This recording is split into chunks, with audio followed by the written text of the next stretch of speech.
Now, a police chief has told this programme that criminal gangs are grooming modern slaves from soup kitchens and homeless shelters here in the East Midlands. And today, a national academy to tackle modern slavery was being unveiled by Derby University and the Nottingham-based Gangmasters Licensing Authority.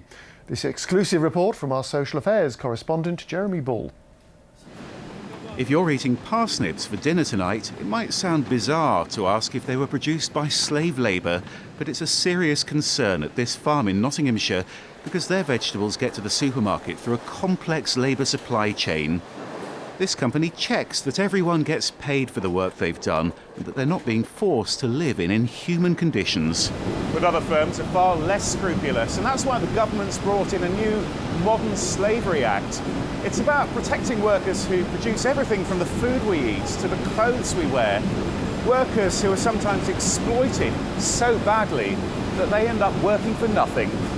Heather Roach is the East Midlands police chief in charge of tackling modern slavery. Across the East Midlands there's a variety of things that we know about.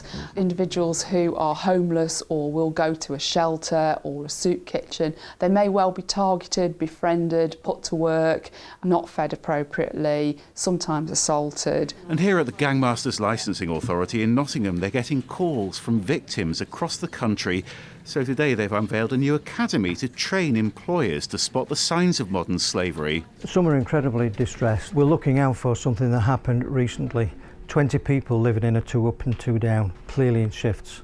They all had one bank account number, they all had one mobile phone number and one really big menacing guy that was shoving them all around.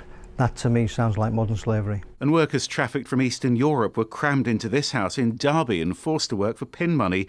Igor and Marek Marcin were jailed for using them as modern-day slaves.